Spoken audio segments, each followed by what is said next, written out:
buenas tardes. Les damos la bienvenida a la edición central de MBD Noticias, última del mes de octubre. Es cierto, se va el mes de octubre, un mes muy cargado de información que nos deja a las puertas de uno que vendrá más fuerte todavía. Entre otras cosas, por el asunto que viene a continuación. Sí. Y les saludo porque les debía el bienvenidos y bienvenidas. Porque el senador Frente Amplista Alejandro Sánchez, coordinador de la campaña del candidato Frente Amplista Yamandu Orsi, y el dirigente nacionalista Nicolás Martínez, que coordina la campaña de Álvaro Delgado, fueron notificados por la Corte Electoral acerca de los detalles del debate presidencial previo al balotaje. Aún no se oficializó la fecha, pero se sabe que será en horario central, por cadena de radio y televisión, y no durará más de 2 horas, tal como establece la ley 19.827. Tendrá 4 bloques y los canales de televisión podrán emitir propaganda política, venderla para emitirla. Según supo MBD Noticias, atención, el costo de la organización, que corre por cuenta de la Corte Electoral, es de unos $40.000. El martes que viene los comandos de campaña acordarán la fecha, o tratarán de hacerlo, y también los bloques temáticos, entre otros detalles. El comando de Delgado prefiere que sea la brevedad, mientras que en el Frente Amplio prefieren que sea más cerca de la fecha del balotaje. Si no hay acuerdo para fijar una fecha, lo va a definir la Corte. Bien, este es uno de los temas que desarrollaremos en esta edición. Hay mucho más. Claro, en la bajadita de la semana y del mes, lo siguiente en titulares.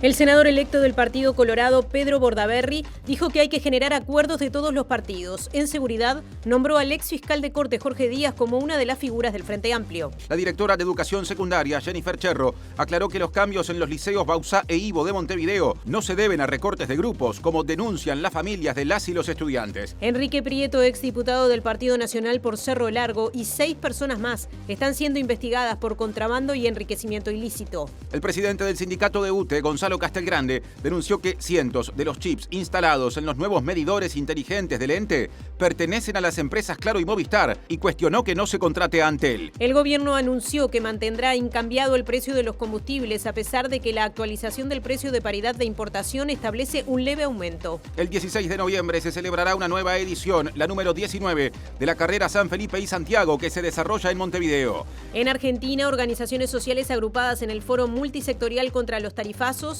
convocaron esta noche a un apagón nacional en rechazo a las políticas tarifarias del gobierno de Javier Milei. En Valencia, España, aumenta el número de personas muertas, que ya supera las 160, mientras se mantiene una cifra indefinida de personas heridas y desaparecidas tras el paso de la tormenta Dana. La información también está en vivo a través de la web de TV Ciudad, tvciudad.uy, a través del canal de TV Ciudad en YouTube y, por supuesto, mediante Uniradio 107.7 de FM en Montevideo y sus cercanías, radio de la Universidad de la República, que se puede escuchar en la web a través de uniradio.edu.uy. Sigue Natalia, como siempre, a esta altura del noticiero hay móviles. Sí, Martín, y vamos ya mismo al contacto con Martín Duarte, que está allí en la explanada del Liceo Ivo, donde están reunidas las familias con algunas preocupaciones, Martín.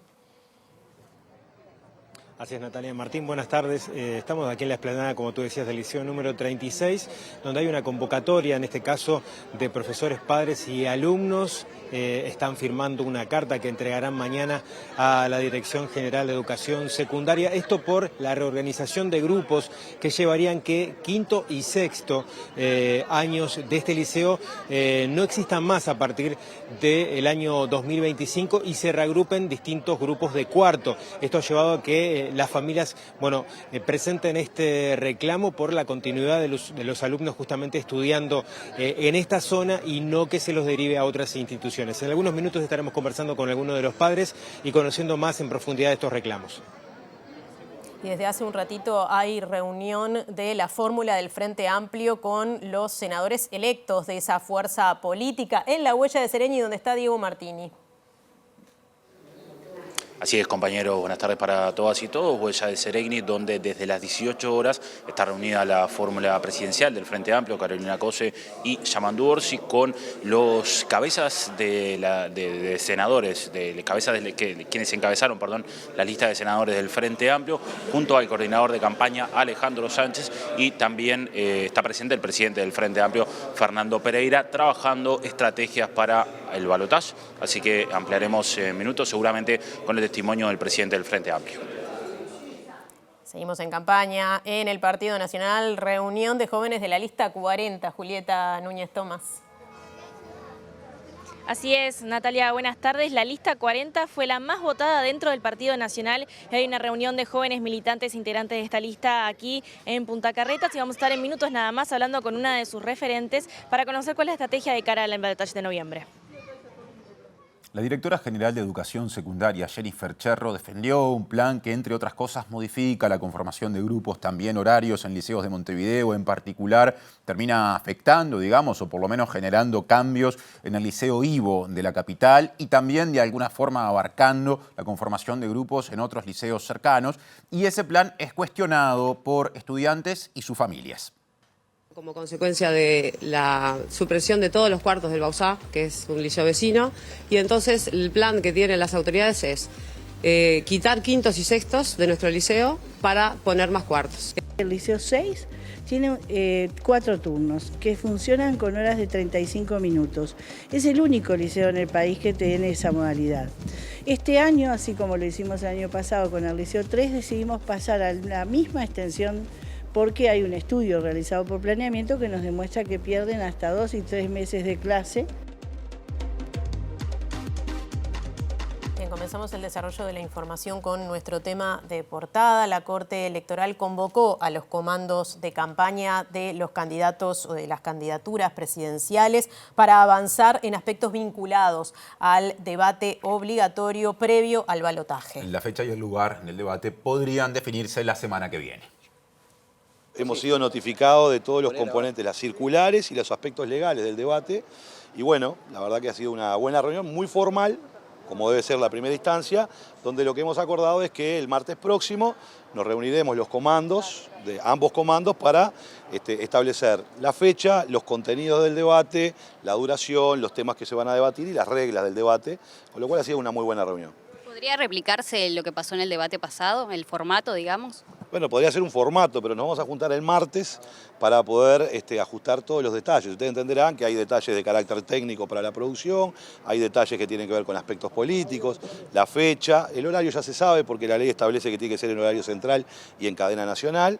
Lo que hay que ajustar, bueno, cuáles son los temas que se debatirán y el formato del debate, que creo que es importante y relevante para que los ciudadanos puedan decidir en función de cada uno de los candidatos las propuestas que tienen. ¿La Corte Electoral puede tener incidencia en los ejes temáticos que ustedes resuelvan o es exclusivo de ustedes? Es exclusivo nuestro. Bien.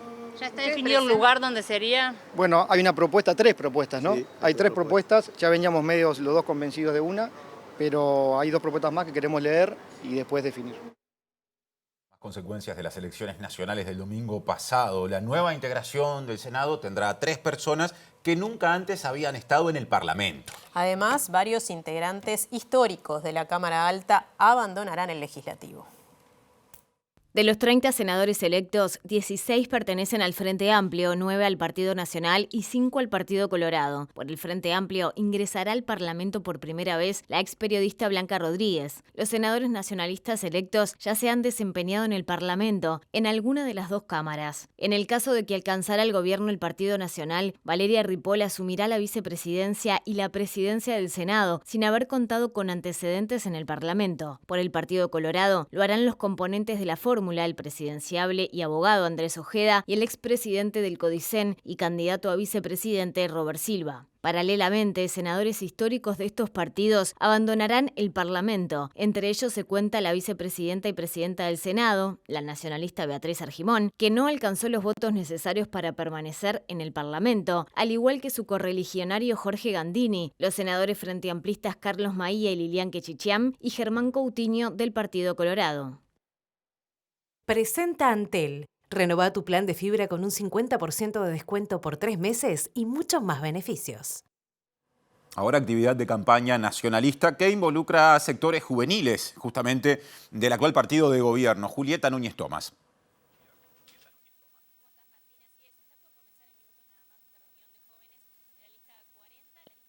Tenemos en instantes nada más, en todo caso nos dirán cuando eso esté chequeado para que justamente Juli pueda anunciar las características de esta actividad que se desarrolla en Punta Carretas y que es parte de cómo las agrupaciones trabajan rumbo al balotaje, a la segunda vuelta. A ver, Juli, si podemos ahora. Hola, dice que se corta. Hola. Adelante, Julieta, está probando. Esto es lo que pasa cuando se trabaja en vivo. Ahí se ríe Juli, es ahora.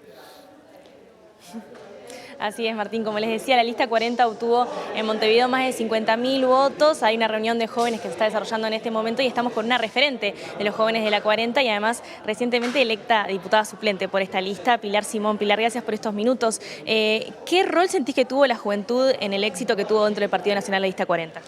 Bueno, yo creo que un rol fundamental, pero es como muy raro que yo lo diga. Dentro de la lista 40 la juventud siempre fue como el motor histórico del movimiento y del desarrollo territorial, principalmente acá en el municipio CH, que también fuimos la lista más votada del Partido Nacional y del resto de los partidos. Creo que tiene un rol fundamental.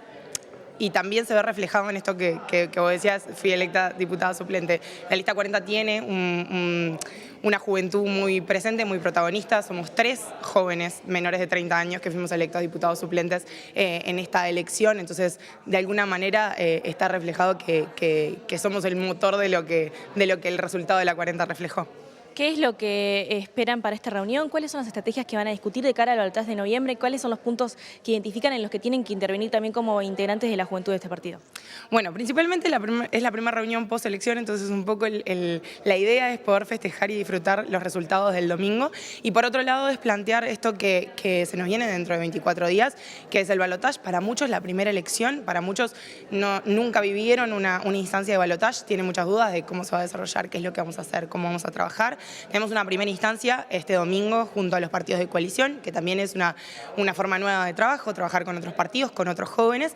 Y bueno, nada, un poco la idea es poder conversar en eso que se nos viene y también analizar un poco los resultados del domingo, que todavía quedan dudas de, bueno, cuál es el panorama, cómo estamos parados, qué es lo que hay que hacer, por dónde tenemos que atacar, seguimos haciendo el mismo trabajo, ¿no?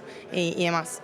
Se está discutiendo por estos momentos desde el Partido Colorado. Su líder, Andrés Ojeda, líder en estos momentos, habló de un cogobierno, la posibilidad de un cogobierno. ¿Cuál es la opinión que tienen ustedes de la 40 de esto? A ver, yo entiendo que toda la coalición cogobierna, o sea, ahí hay un tema de interpretación de lo que está diciendo Ojeda. La coalición hoy en día también estos últimos 5 años cogobernó junto al Partido Nacional, no en vano tenían otros ministerios, tenían otros lugares en el gobierno para trabajar. Yo creo que no está diciendo nada que no esté sucediendo ahora, sin desmerecer y sin desconocer que hay otros partidos de la coalición que también van a cogobernar junto con el Partido Nacional y eso sería un gobierno de coalición. Y Pilar, ahora hablábamos recién de tu lugar en el Parlamento, se está discutiendo mucho por estos momentos el tema de la mayoría parlamentaria en el Senado, de qué es lo que sucede en diputados, la posibilidad de que eso le dé gobernabilidad o no a uno u otro de los candidatos. ¿Cuál es tu visión sobre eso, sobre todo planteando los desafíos que se están viendo con el futuro Parlamento que va a ser más allá de quien sea el presidente que se decida en el 24 de noviembre? Yo creo que la ciudadanía dio un mensaje muy claro, que es que quiere que el sistema político, no la gente, que el sistema político se sienta a negociar y se siente a acordar y se siente a poner en un orden de prioridades cuáles son los temas que son importantes para la sociedad y que prime el bien de los uruguayos por encima de la chicaneada política entre partidos. Y esto es una visión 100% generacional. Yo creo que es algo que es para eso el Parlamento, sentarse a acordar. Y que puertas adentro se hace, y mucho, y a veces hacia afuera tribuneamos mucho con el amenazar, con te doy el voto, no te doy el voto, pasa siempre. Acuerdos hay, negociaciones hay, siempre se va y se toca la puerta del partido contrario para conseguir los votos necesarios para acordar determinados temas. Hay temas que son, que es imposible que no se acuerde, temas de primera infancia, presupuesto, hay cosas que necesitamos sentarnos a conversar. Yo creo que la ciudadanía lo que nos está diciendo es, bueno, están obligados a hacerlo y están obligados a también tener un trabajo mucho más intenso y detallado dentro del Parlamento en los temas que son prioridad. Yo creo que es un buen mensaje y que no uno tiene gobernabilidad y el otro no por cómo está parado el Parlamento hoy. Hoy el escenario para ambos partidos, el que gane, es de acuerdo y de negociación sí o sí. Lo que tiene que haber es voluntad del sistema político de sentarse a hablar y decir, bueno, estas son nuestras prioridades, vamos a transar en esto, saquemos esto, pongámonos de acuerdo y si es necesario debatamos todas las horas que es necesario, que eso yo creo que se ha perdido mucho en la práctica política y sobre todo de los dirigentes más grandes que no se dan el espacio a poder debatir y creo que es lo que está pidiendo la ciudadanía ahora. Para cerrar, Pilar, cortito, ¿qué es lo que le pide la juventud del Partido Nacional a Delgado en estos días que queda de campaña? ¿Qué mensaje le piden? ¿Qué es lo que necesitan que salga a decir el candidato que ustedes llevan y proponen? No, yo creo que Delgado está actuando en base a algo, y fue casi sin coordinarlo, pero hablando con compañeros de la juventud del Partido Nacional, lo que necesitábamos que Delgado transmitiera era tranquilidad. Y esto que vamos a conversar ahora en la reunión, ver el panorama, analizar esto que vos decías, las mayorías parlamentarias, hablar de tranquilidad, de que el escenario es favorable, de que 48 es más que 44 en cualquier escuela del país, que tenemos que seguir trabajando, que no hay que aflojar ni un poquito de acá al 24. Yo creo que Delgado eso es lo que está transmitiendo, es lo que está haciendo, de a poco va a ir mostrando también equipo, que creo que eso es lo que está bueno. Nosotros ya con la juventud del Partido Nacional, es más, en este mismo momento la juventud del Partido Nacional está sesionando también para coordinar acciones con la juventud del resto de la coalición, para poder trabajar en conjunto, y creo que nada, que ese es el mensaje que está dando Delgado y nosotros vamos a seguir atrás de eso. Gracias, Pilar. Por favor, a las órdenes. Pilar Simón, referente de la juventud de la lista 40 y, como decía recién, también electa diputada suplente por la lista 40. Presentó Antel. Renová tu plan de fibra con un 50% de descuento por 3 meses y muchos más beneficios. Seguimos en el diario de campaña de cara al balotaje. Búsqueda informó que el expresidente José Mujica le aconsejó al candidato presidencial Yamandú Orsi dedicar parte de la campaña previa al balotaje a la población del interior del país y al sector productivo. Y según esa nota periodística mencionada, Mujica también se comprometió a tener apariciones públicas en este último tramo de campaña electoral en la medida en que su salud se lo permita. El artículo agrega que el politólogo Agustín Canzani presentó un informe ante el Secretariado de la Fuerza Política que establece que la fórmula Orsi-Cose precisa captar unos 70.000 votos para ganar las elecciones. El informe también sugiere convocar a quienes votaron en blanco, a partidos chicos o que solo optaron por votar las papeletas vinculadas a los plebiscitos. Y Pedro Bordaberry, senador electo del Partido Colorado, dijo que hay que generar acuerdos interpartidarios para temas fundamentales como el de la seguridad y aseguró que el ex fiscal de Corte, Jorge Díaz, podría ser convocado en un eventual gobierno de la coalición pese a ser frente amplista. Específicamente dijo que Díaz, justamente, podría encabezar la Secretaría Nacional para la Lucha contra el Lavado de Activos y la Financiación del Terrorismo, la CENACLAFT, que depende de la Presidencia de la República, lo que generó polémica a la interna de su partido, el Partido Colorado. ¿A quién ves en el Frente Amplio en seguridad que pueda aportar? Y seguro hay gente buena en todos los partidos. Pero ¿tenés a alguien en la cabeza? No me metas en lío. Ahora salgo yo a ofrecer cargos. No, pero no ofrecer. No estoy en posición de nada. Pero pensar en alguien que pueda aportar. Seguro debe tener gente que puede aportar. Seguro. A ver, Jorge Díaz, lo conozco hace mucho tiempo. Todo lo que es socio de Neco Costa, que es Colorado, y Oscar Brum, que son los unos en materia de lavado de activos. Son los unos en materia de lavado de activos. ¿Y nos vamos a privar de esos conocimientos? ¿Incluirías a Jorge Díaz en un gobierno de coalición? Y bueno, ¿sabés qué garantía sería para todos que esté en la CENACLAFT? Él o Neco Costa, que es su socio. O Jorge Barrera, que es el uno de los uno. Buena parte del electorado de la coalición considera a Jorge Díaz poco menos que un demonio. Y bueno, su vía es uno, ¿no? Está bien, yo creo que Jorge es un buen tipo, equivocado en muchas cosas, en otras cosas a quien vota. Se equivoca a quien vota, pero ¿qué querés que te diga? Pero sí lo sumaría. No vas a desconocer un tipo que fue juez, fue fiscal general y que está trabajando en todos los temas de lavado. Tras estas declaraciones, el diputado colorado Felipe Schipani publicó en la red social X: Jorge Díaz politizó la fiscalía y fue el que armó junto a otros la estrategia de enchastre de nuestro ex compañero Adrián Peña por el título de licenciado. En un gobierno de coalición no hay que darle ni un vaso de agua. Otro asunto, les contamos que 7 personas, entre ellas el exdiputado nacionalista por el departamento de Cerro Largo, Enrique Prieto, son investigadas por contrabando y también por enriquecimiento ilícito. La investigación se venía realizando desde 2022 y la detención ocurrió cuando intentaban cruzar el puente que une Río Branco con la localidad brasileña de Yaguarón. Enrique Prieto fue legislador por el Partido Nacional entre 2010 y 2015 como suplente de Pedro Saravia y también fue dirigente de Por la Patria, además de ser edil departamental e integrante de la Junta Local Autónoma y Electiva de Río Branco por el Partido Nacional. También fue elegido presidente del Rotary Club de Río Branco en 1990 y 2019. Según informó La Diaria, es allegado a la familia Lacalle y aparece mencionado en varias conversaciones mantenidas entre el ex jefe de seguridad presidencial, Alejandro Astesiano, y el ex jefe de policía de Cerro Largo, Adán Olivera, quien en 2022 fue condenado por abuso de funciones y revelación de secreto en un caso en el que el jerarca policial avisaba a una persona que estaba siendo investigada por contrabando. Prieto es investigado por un delito de contrabando y enriquecimiento ilícito, según informó La Voz de Melo. También el exdiputado es un empresario dueño de Mercado Casupá, un conocido negocio de la frontera que se dedica a la comercialización de frutas y verduras. La policía capturó a 7 personas en la causa tras varias horas de vigilancia en locales que estaban siendo utilizados por la organización. Así también se descubrió que había documentos para aprobar la maniobra. El caso viene siendo investigado desde 2022. En el operativo participaron efectivos de la seccional tercera con el apoyo de la Dirección Nacional de Aduanas y el área de barreras sanitarias del Ministerio de Ganadería, Agricultura y Pesca. Ahora la Fiscalía tomó declaración a varios de los detenidos, entre ellos 2 empleados de Prieto y su hijo, que también fue detenido en los operativos.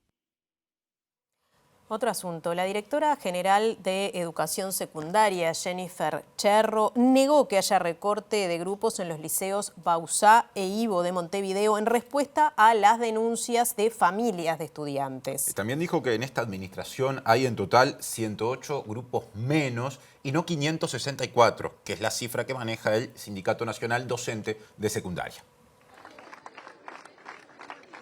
Liceos en el país, 308 tiene tiempo extendido y el liceo 6 tiene 4 turnos que funcionan con horas de 35 minutos.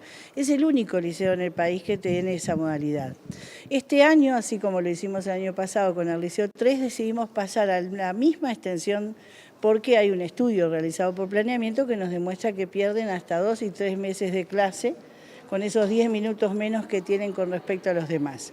Entonces, se pasaron quintos y sextos se redistribuyeron los grupos propios más algunos más de quinto y sexto en el Bauzá y lo que se hizo fue redistribuir los cuartos hacia el liceo 36, 53, 63, 59, 63. Quiere decir que no hay recorte de grupos. Y además tengo que darles otra noticia. En que va a ser esta malla de grupos. Ustedes recuerdan que el año pasado nosotros tuvimos que sacar los cuartos de 35 y no es sacar los cuartos porque los sacamos o los suprimimos.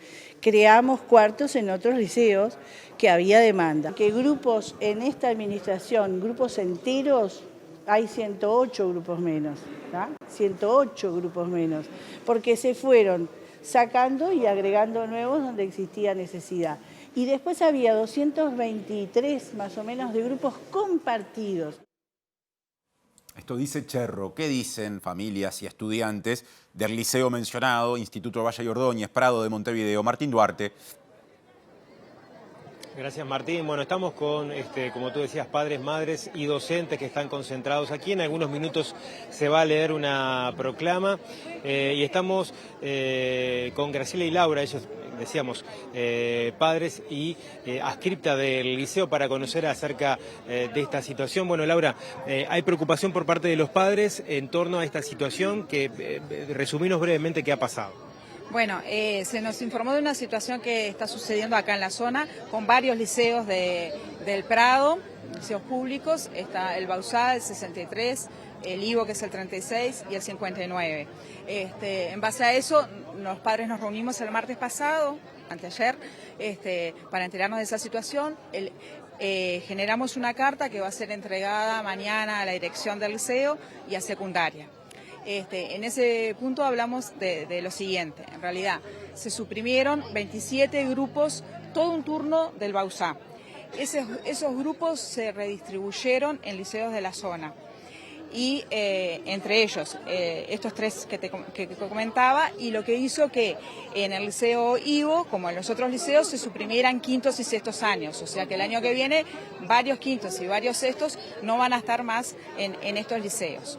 no se generaron otros grupos y otros recursos y otros espacios físicos para albergar a esos 27 grupos, por lo cual nosotros deducimos que van a pasar dos cosas. Una, que se mande, además de trasladar nuestros hijos fuera del liceo, que es el que elegimos y optamos y se nos pidió que eligiéramos y se rompa esa cadena, también que se envíe a nuestros hijos al liceo fuera de la zona, ¿no? Con lo que tiene que ver con la accesibilidad, con la pertenencia, con la relación con sus pares y adultos, que se superpueblen los grupos, al no generar más grupos, suprimir 27 grupos, o que se usen espacios educativos para poner grupos allí. O sea, se elimina, ejemplo, ¿no? Se elimina un laboratorio, se elimine un salón multiuso, se elimine un espacio de música para albergar un grupo. Entonces eso también atenta con la calidad de la enseñanza. Graciela, a propósito de este tema, para incluir también la voz de los adscriptos, lo que se planifica para el 2025 es que el liceo tenga más grupos de cuarto, suprimiendo, como decía Laura, grupos de quinto y sexto. Ustedes decían, bueno, corre también peligro la sobrepoblación más allá de la continuidad de algunos alumnos y alumnas en el lugar, ¿no? Sí, en primer lugar, hacer una consideración que este liceo tiene una trayectoria, una historia muy fuerte en el barrio. De hecho, muchos abuelos, muchos padres estudiaron acá y muchos docentes estudiaron en el IVO. Por lo tanto, duele mucho lo que está ocurriendo. Nosotros en este momento tenemos 14 cuartos en un edificio que no está adecuado para eso, pues son 3 escaleras, 2 pisos, abajo no hay salones. Pero bueno, es decir, lo hemos venido manejando y ahora con esta resolución en consulta nos agregan 5 cuartos más. 9 en la mañana va a haber y 10 cuartos en la tarde. Eso implica menos quintos y sextos y eso, a nuestro entender, perjudica el propio discurso que tienen las autoridades actuales. En primer lugar, la protección de la trayectoria educativa. Con esto se corta, porque los alumnos de cuarto no sabemos si no van a tener lugar todos en quinto y los de quinto no van a tener lugar en sexto. ¿Tá? Entonces, por ese lado, es decir, va en contra de la propia, fundamentación que ellos están con la transformación. En segundo lugar, no hubo un solo fundamento pedagógico para justificar estos cambios. Y entonces nosotros lo que estamos reclamando ya no es por la cuestión de la sobrecarga laboral ni nada, es justamente por el lugar que van a tener nuestros estudiantes y quién le va a decir y quién va a determinar vos sí o vos no. Nosotros los adscriptos no vamos a hacer, porque es decir, ellos vienen por reguladora a cuarto, pero los padres ya saben que pueden terminar bachillerato acá. Para quinto y sexto se inscriben en bachillerato. Ahora va a haber cupos, lamentablemente. Laura, para cerrar, bueno, hay una carta que están previsto entregar mañana en las propias autoridades del liceo y a Dirección General de Secundaria para abrir una instancia de diálogo. Es un poco lo que... Esperamos eso, esperamos un espacio de intercambio y diálogo que se nos fundamente todos estos cambios por qué se realizan y que también se asegure eso, que todos los estudiantes van a tener un lugar acá en la zona y específicamente en el liceo, ¿no? al cual pertenecen, y además que no se generen grupos superpoblados y que tampoco se utilicen espacios educativos que contribuyen a una educación de calidad, ¿no? O sea, optamos por una educación pública y queremos defenderla. Laura, Graciela, muchas gracias por estos minutos. Compañeros, en algunos minutos se va a leer la carta que ya cuenta con la firma de docentes y padres. Están en las redes de MD Noticias para quienes la quieran ver e incluso compartir. Y bueno, nos quedamos por aquí un ratito más. Muchas gracias, Martín y equipo. Cambiamos de asunto porque el presidente del sindicato de UTE, Gonzalo Castelgrande, denunció que cientos de los chips que se contrataron para ser instalados en los medidores inteligentes del ente de UTE son de las empresas Claro y Movistar. Desde el colectivo se cuestionó que se haya contratado ese servicio a 2 empresas multinacionales competidoras de Antel. Acá no, lo que faltó, estamos convencidos, es una política pública de coordinación entre las empresas públicas. Recordar de que la UTE ya hace varios años lanzó una nueva tecnología que son los medidores inteligentes que se están instalando por todo el país y de hecho la UTE ya casi está terminando de instalar por arriba del 1,5 millones de medidores. A cada cliente le va a tocar un medidor inteligente. Esos medidores inteligentes transmiten, como si fueran un celular, datos hacia las centrales de UTE, que son las que codifican todos esos datos y van generando indicadores. Tanto UTE como Antel tienen las fortalezas como empresa pública para haber generado una política coordinada, pública, para haber instalado todos estos medidores con una coordinación con Antel para que sea un ganar-ganar para las dos empresas públicas. Hoy, lamentablemente, sabemos que producto de las políticas privatizadoras que entregan parte del patrimonio público a Claro y Movistar, hay lugares donde Movistar y Claro tienen más cobertura, porque inclusive utilizando las políticas públicas que la propia Antel. Entonces, bueno, ahí también hay situaciones para mejorar, para corregir. Nosotros siempre pensamos este tipo de cosas no para criticar solamente, sino para mejorar las empresas públicas y para que brinden un mejor servicio. Los medidores hay que irlos actualizando porque eso tiene un software, tiene un módem. Y bueno, pensamos que en una nueva actualización que se puede hacer, estamos a tiempo de que, bueno, se puede hacer en el próximo periodo o cuando vean las autoridades una coordinación, una perspectiva más estratégica de parte de las dos empresas para que, bueno, ya que se colocó esta tecnología a nivel de la electricidad, se puede ir acompañada de una tecnología también pública a nivel de las comunicaciones. Y el gobierno anunció que mantendrá incambiadas las tarifas de los combustibles a pesar de que el precio de paridad de importación tuvo un leve aumento. Claro, esto quiere decir que por el mes de noviembre los precios serán los mismos que los que rigen hoy, todavía mes de octubre, y en última instancia la próxima evaluación con respecto a las tarifas se dará a fines de noviembre para determinar qué pasa en diciembre con esos precios de venta al público. Bueno, recibimos la información de Orsay y de ANCAP como todos los meses y vamos a mantener el precio del combustible, tanto de naftas como de gasoil. ¿A qué responde esta decisión? Que los informes que nos llegaron tienen unas ínfimas modificaciones al alza que no justifican hacer modificaciones en los precios. Ayer Alejandro Stepanisic, el presidente de ANCAP, señalaba justamente que en los últimos días había una baja importante del crudo. ¿Eso no se pudo trasladar a la decisión final de la jornada de hoy? Lo que pasó durante el mes de octubre es que, sobre todo en los primeros 20 días del mes, subió mucho el crudo y hubiéramos eventualmente tenido que hacer una suba si hubiera seguido esa tendencia, y esa tendencia se revirtió en los últimos días y eso hizo que quedáramos equilibrados con lo que teníamos a fines de septiembre. Otro asunto, CUTSA, la empresa CUTSA, comunicó que se encuentra colaborando con la justicia o con la causa judicial que investiga los motivos del siniestro que el sábado pasado ocasionó que un ómnibus de su flota invadiera la playa Pocitos. En el comunicado, que es la primera referencia pública acerca del hecho realizada por la empresa, se expresa que cualquier declaración adicional en esta etapa podría basarse en especulaciones y no contribuiría al desarrollo de la investigación. La compañía expresó que continuará a disposición de la justicia para atender cualquier requerimiento adicional, así como las pericias que se dispongan.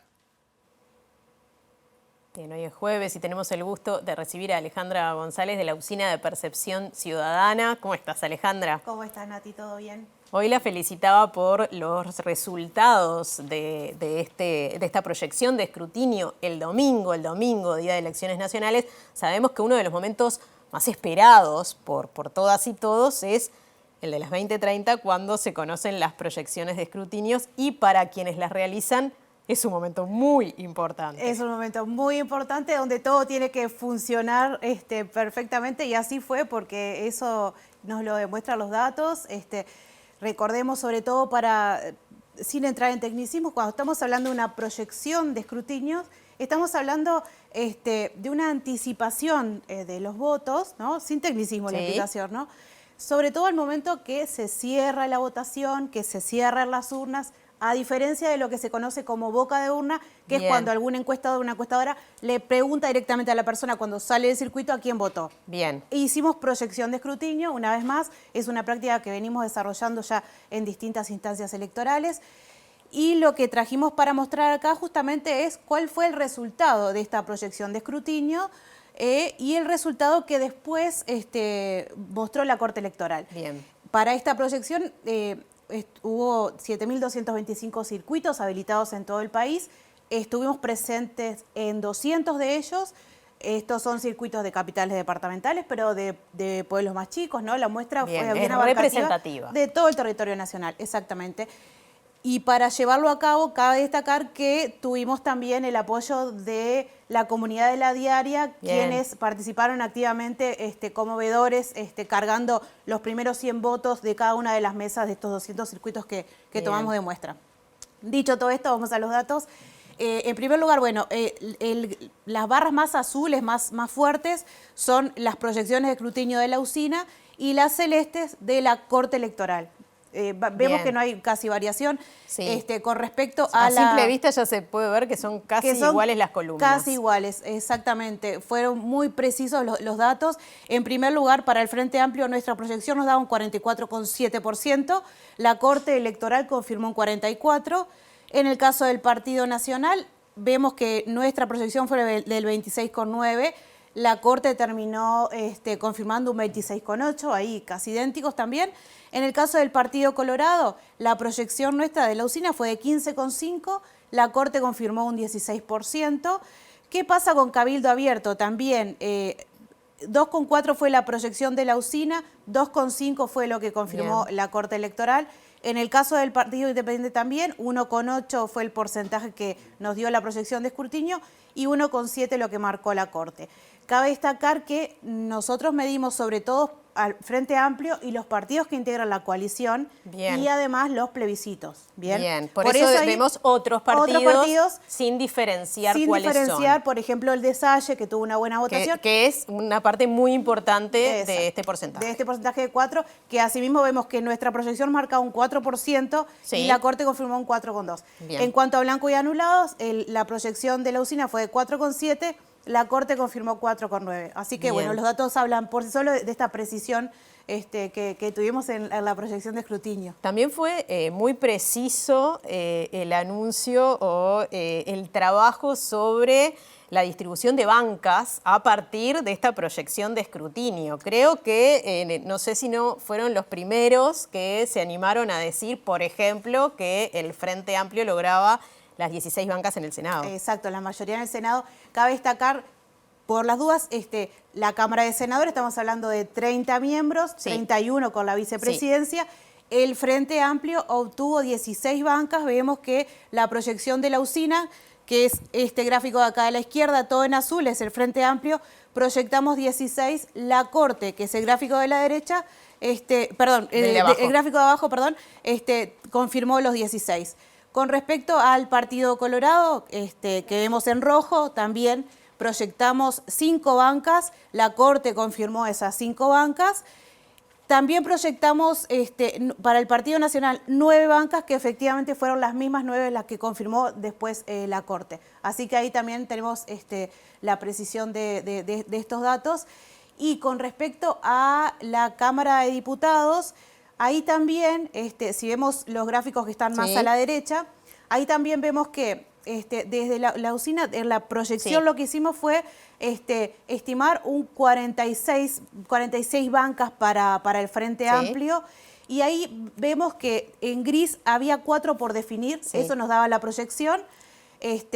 Después, efectivamente, abajo vemos que la Corte Electoral confirmó 48 para el Frente Amplio, y esas 2 en gris que quedaban por definir, una fue para el Partido Independiente y otra fue para Identidad Soberana. Bien, bueno. Y 2 para Identidad Soberana también.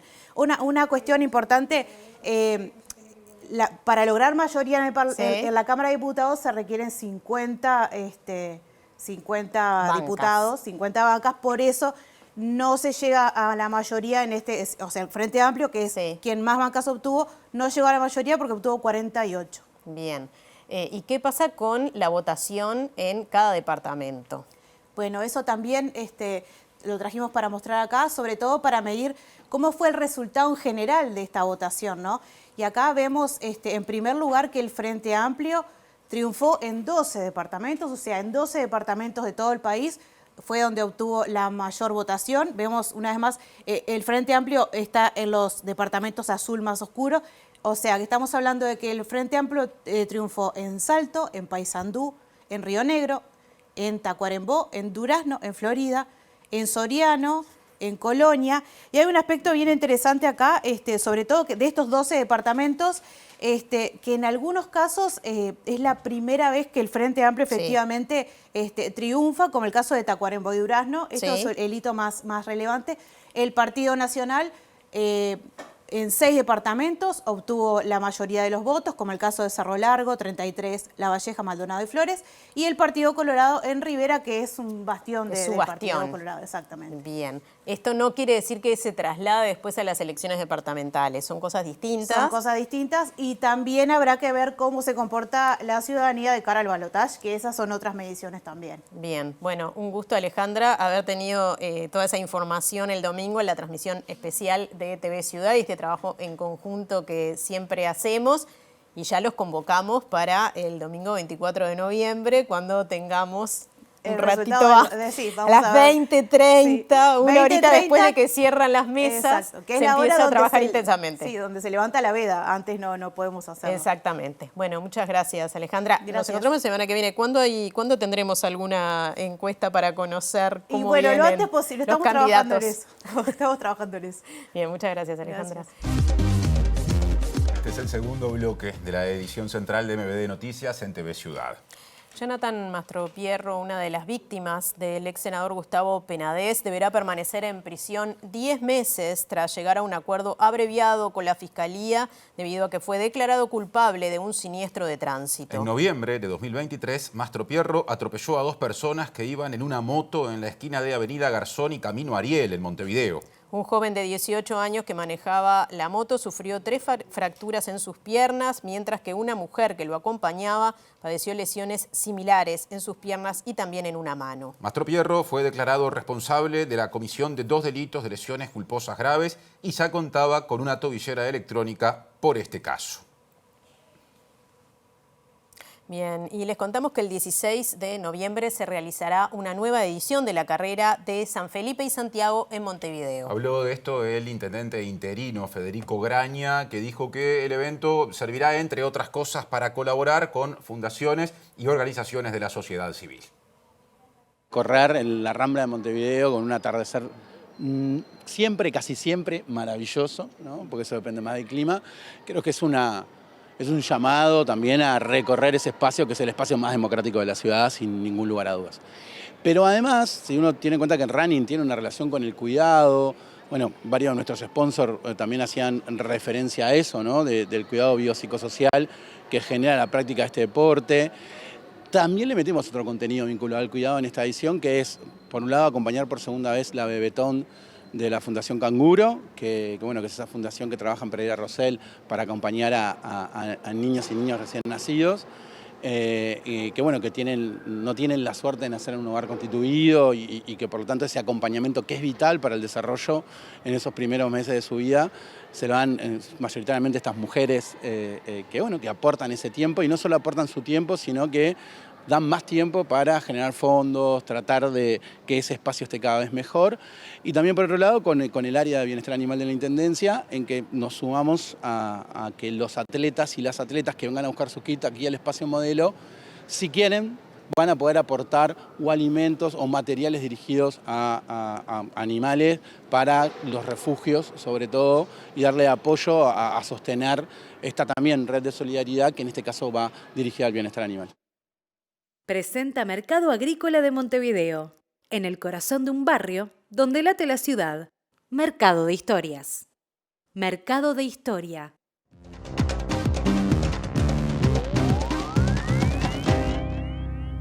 ¿Qué tal? Buenas noches. Abrimos el capítulo internacional con una puesta a punto de la situación en España, particularmente en Valencia. Antes que nada hay que decir que hace un rato nada más tomamos contacto con la Cancillería para saber si había novedades sobre la situación de los uruguayos que residen en esa región, y hasta ahora, bueno, afortunadamente no hay uruguayos involucrados, por lo menos entre las víctimas, pero esto todavía hay que aguardar, porque esta es una situación que va a seguir dando muchísimo que hablar en los próximos días, y naturalmente va a haber más muertos de los 158 que ahora están contabilizados. Y antes de mostrarle algunas imágenes exclusivas, quiero acercarme aquí para que ustedes vean en estas imágenes satelitales cuál fue el efecto del temporal Dana. Esta es una imagen de Valencia, la ciudad, y de la zona sur previa a esta tormenta, y esta es la situación que ha quedado a partir de la llegada de este fenómeno meteorológico. Pueden ver en color celeste y azul las zonas que ha ganado el agua en esa parte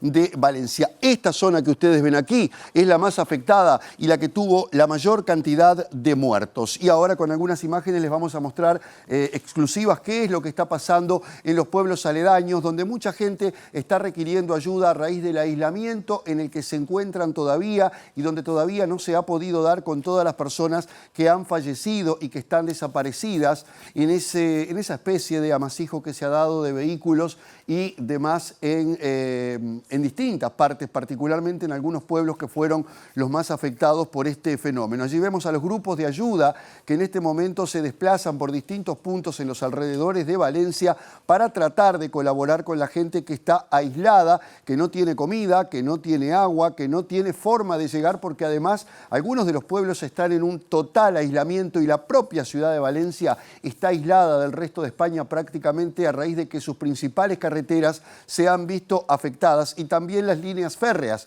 que han impedido justamente que lleguen trenes, y va a ocurrir esto durante muchas semanas hasta tanto las líneas se puedan renovar y de esa manera se pueda llevar una cierta normalidad que todavía está muy lejos. Hoy estuvo el presidente del gobierno español, Pedro Sánchez, anunció que va a haber un despliegue del ejército español porque todavía resta mucho trabajo por hacer. Y en esa cantidad de autos que ustedes están viendo, bueno, muchas veces aparecen lamentablemente cadáveres de personas que trataron de huir o que directamente no pudieron salir de sus vehículos. 158 muertos, el número de desaparecidos es indefinido y esto seguramente va a seguir teniendo novedades en las próximas horas. Ahora nos vamos a la República Argentina, donde en el marco de una serie de protestas que se han venido generando en los últimos días, hoy precisamente el Foro Multisectorial contra los Tarifazos ha organizado un apagón en protesta de 15 minutos contra los precios que tienen las tarifas de la electricidad, el gas y el agua en la República Argentina a partir de las distintas medidas económicas que ha tomado el gobierno de Javier Milei.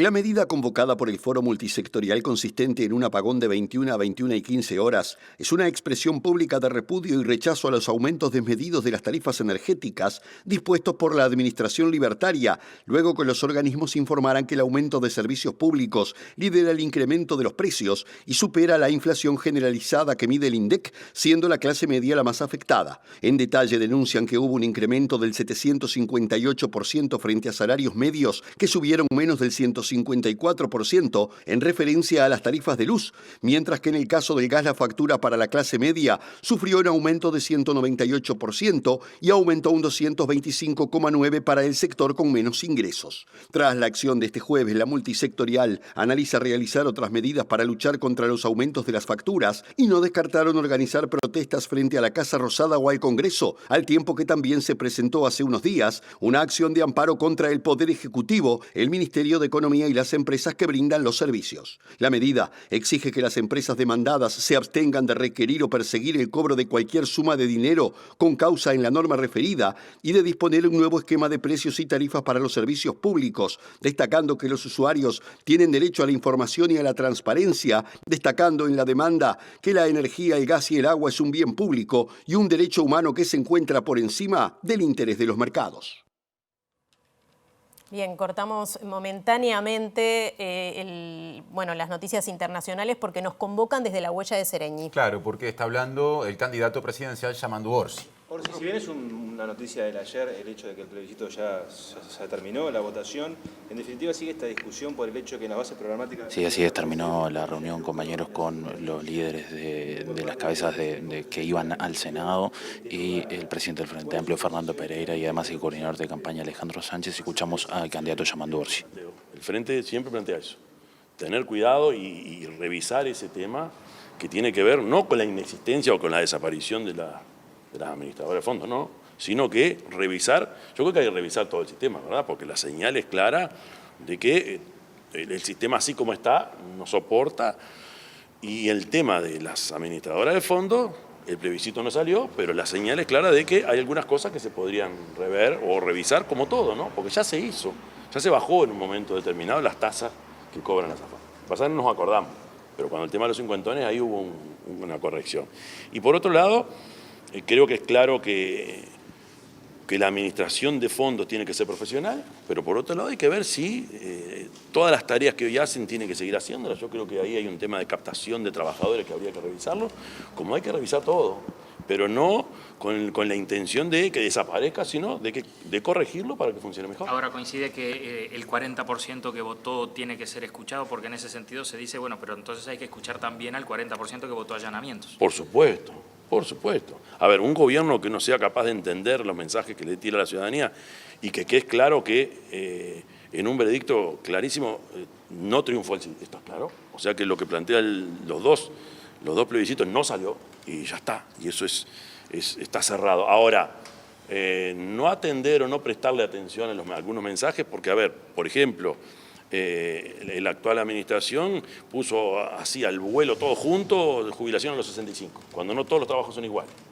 Por lo tanto, ahí hay una señal clara y nuestro Frente Amplio establece bajar a los 60 y ver y generar la posibilidad de trabajar más años, pero generando los incentivos para que así ocurra. Y lo otro es que el Frente, mientras estuvo en el gobierno, subía las jubilaciones mínimas por encima del IPC. Eso no es ningún disparate porque ya lo hicimos. En este gobierno lo que se decidió es dar un adelanto y se descuenta a fin de año. Entonces, lo que implica es que el que está más abajo tú lo vas acercando a un nivel bastante más decoroso. Y eso no es ningún disparate, ha sido algo que se ha hecho en otro momento, en este periodo no, y tampoco está tan lejos. Y es lo que plantea el programa, además. Orsi, la palabra, pero hubo como cierta invitación por parte de Delgado a Cristina Lustenberg para colaborar en políticas de primera infancia en caso de que fuera gobierno. Desde el Frente Amplio se criticó eso, por ejemplo, varios hablaron de demagogia. ¿Usted cómo lo vio? Y que me hubiese gustado que lo hubiesen invitado en este periodo de gobierno, ¿no? Si están tan convencidos que está bueno, yo creo que es clarísima la señal. Hay que tener mucho cuidado también. Yo creo que está bueno que colaboremos desde todos los partidos. Me hubiese gustado que también esa actitud de trabajo conjunto y de cooperación hubiese funcionado cuando Canelones previsó los votos y de acá arriba se le mandaron a decir que no se podía votar. ¿Puede haber un cambio, un cambio en la estrategia ahora? ¿Puede haber un cambio en la estrategia electoral ahora en el sentido de salir a cuestionar más cosas que pasaron en el gobierno de coalición, a presentar a algún ministro más? Y le consulto de paso si va a buscar atraer votos de la coalición o también de votantes de Salle. Va a ocurrir que la gente ahora vota personas. Vota presidente. O sea que eso ocurre, porque ya votó partido, ahora vota presidente. Y lo otro es, nosotros es claro que la población te pide cosas muy sencillas, muy claras, que es que los medicamentos lleguen, que no tengas que esperar meses por un especialista y que el trabajo rinda o que llegues más a fin de mes. Eso son los planteos y bueno, y los temas de seguridad. Hay que generar respuestas para esa gente, para esos planteos. Todo lo demás es más de decoración que otra cosa. Entonces hay que ir claro a los problemas a los problemas y a los planteos que te hace la gente. Y que a veces en estas discusiones de repente de otro nivel dejamos de atender lo que realmente la gente nos está pidiendo y se la piden también, me consta, a los otros candidatos, ¿no? En cuanto a seguridad, ¿puede llegar a nombrar algún ministro? No, nosotros no vamos a hacer eso por ahora, no tenemos pensado eso. Sí, ir nutriendo los grupos asesores de cada uno de los temas y eso va a ser novedad de todas las semanas. ¿Hay medidas urgentes en materia de seguridad en caso de llegar al gobierno?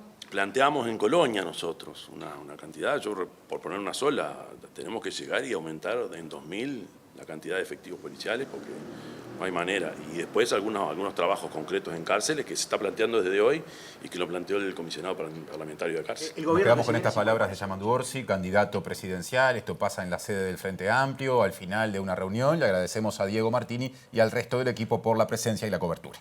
Ya continúa Alejandro Gabard con el panorama internacional. Muy bien, gracias. Y nos vamos ahora al panorama de la guerra en Oriente Medio. Dejamos de lado la franja de Gaza, donde en las últimas 24 horas hubo más de 40 muertos en ataques israelíes, pero nos centramos en lo que está pasando en Líbano, en el intercambio que existe entre el grupo Hezbollah e Israel, que sigue produciendo muertes. Hoy hubo 7 muertos del lado israelí a raíz de ataques de Hezbollah, pero también hubo 45 muertos en el Líbano en medio de distintos ataques y incursiones terrestres que viene llevando a cabo el ejército israelí. El primer ministro Benjamín Netanyahu dijo a los enviados de Estados Unidos que están tratando de lograr una tregua tanto en Gaza como en el Líbano, que cualquier acuerdo de esa naturaleza tiene que garantizar la seguridad de su país. Al menos 45 libaneses han muerto y 110 han resultado heridos en las últimas 24 horas como consecuencia de los ataques israelíes contra ese país, que han causado ya 2.865 víctimas mortales desde hace un año, la mayoría desde el pasado 23 de septiembre, cuando Israel comenzó una campaña de bombardeos masivos en su ofensiva contra Hezbollah. El ejército israelí anunció este jueves que continuará sus ataques contra objetivos del grupo en la ciudad libanesa de Nabatille, en el sur y sus alrededores, y pidió a los ciudadanos que, si no quieren exponerse a un peligro, se alejen de los almacenes de armas de Hezbollah y de centros de la organización que no identifica. Mientras tanto, 7 personas murieron y una más se encuentra en estado grave tras el impacto este jueves de varios cohetes en Metula y en Kiryat Ata, cerca del puerto de Haifa, la mayoría trabajadores tailandeses y uno israelí que cumplían tareas en un campo en el norte de Israel. El primer ministro israelí Benjamín Netanyahu afirmó este jueves que su país tiene más libertad de acción en Irán que nunca y aseguró que puede alcanzar cualquier punto de la República Islámica luego de reunirse con los enviados especiales de Estados Unidos para lograr una tregua en el Líbano y Gaza, donde dijo que un alto al fuego con Hezbollah debe garantizar la seguridad de Israel y que lo más importante es asegurar la aplicación del acuerdo y prevenir cualquier amenaza desde el Líbano. Presentó Mercado Agrícola de Montevideo, en el corazón de un barrio donde late la ciudad. Mercado de Historias. Mercado de Historia. Antes de ir al pronóstico más preciso para la zona metropolitana, les contamos que Inumet emitió un aviso a la población por tormentas fuertes y precipitaciones abundantes desde la madrugada, desde mañana viernes, que se espera que desmejore además hacia la madrugada del sábado, sobre todo en el norte y suroeste del país. El domingo estarían mejorando las condiciones. Y complementamos lo que recién repasó Natalia con el pronóstico específico para las próximas 48 horas asociado a Montevideo y el área metropolitana, que no es exactamente igual, pero presenta algunas características parecidas. Por ejemplo, mañana, viernes 1 de noviembre, como lo ven ahí, estará aumentando la nubosidad, se espera que el cielo esté cubierto y no se descartan lluvias y algunas tormentas en las últimas horas del día. La mínima prevista para mañana, 17 grados en términos de temperatura, y la máxima sigue siendo muy alta, o sigue habiendo temperaturas altas, es de 31 grados. Y el sábado no se espera un descenso importante de la temperatura, algunos grados menos como consecuencia de estas tormentas que serán más fuertes, según dice Inumet y repasábamos recién, en la madrugada. La mínima será de 16 grados y la máxima de 26. Estamos llegando, como siempre, hasta ahora al final de la presente edición de MBD Noticias, por lo que ya casi que estamos dándole paso al lado B, que como siempre reaparece en la pantalla de TV Ciudad. El reencuentro con las noticias será mañana a las 8, a las 13 y a las 18:55. Gracias por estar, como siempre. Hasta mañana.